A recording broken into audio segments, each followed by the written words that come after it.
So, continuing our discussion, no? So, go on to example number 5. So, if you have, again, any question from our previous example, just let me know.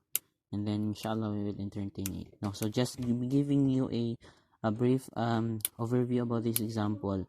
In this example, we will just have to satisfy the expression from number 8, no, expression number 8, expression number 9, expression number 10, and expression number 11. And you can see that in on our manuals, no. This is actually from page number 5, if I'm not mistaken.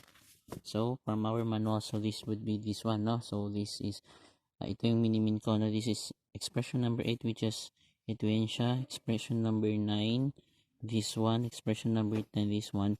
Expression number 11, this one. Okay? And expression number 12. So, okay. So, we have to satisfy that one using this given complex numbers. No? So, this is Z1 is equals to Z1 is equals to Z1 is equals to 2 plus 2i, and Z2 is equals to 3i. Okay? So, okay.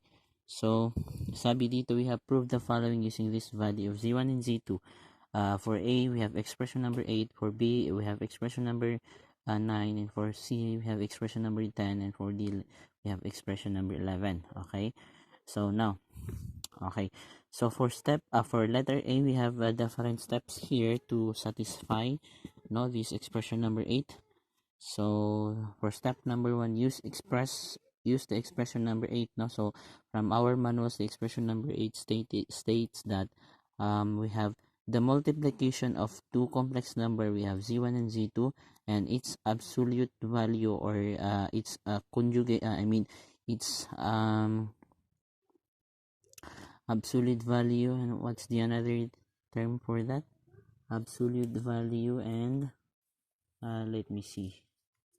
Okay, absolute value and modulus, no? Modulus. Okay. The multiplication of these two and its absolute value or modulus is equals to the modulus of Z1 multiplied by the modulus of Z2. So, ibig sabihin nito, okay, kung kukunin, it's either uunahin mo yung absolute, saka mo i-multiply. Okay, ito pala, uunahin mo yung absolute, saka mo i-multiply, or i-multiply mo muna, saka mo kukunin yung absolute value niya, so equal pa rin. So, ito yung ibig sabihin ng expression number 8. So, sasatisfy natin yun siya using this given value of Z1 and Z2. Okay? So, titingnan natin kung tama ba yun siya or hindi. Okay? So, for step number 2, find the product of, no? So, kukunin mo muna natin yung product ng Z1 and Z2 using this expression. And we know that this expression is from our example number 1. Take note. This would be the expression for multiplication of two complex number. Okay? So, now, we have Z1 and Z2 is equals to X1 plus IY1 multiplied by X2 plus IY2. Okay, so ito yung minimin kong expression from our previous examples. We have x1, x2 minus y1, y2 plus I, x1, y2 plus x2, y1. Okay, so just substitute the value of our x1 and y1 and x1, y2 given here sa problems natin. Just substitute it here. Then after that, calculate the value and you will let on final value of negative 6 and negative 6i.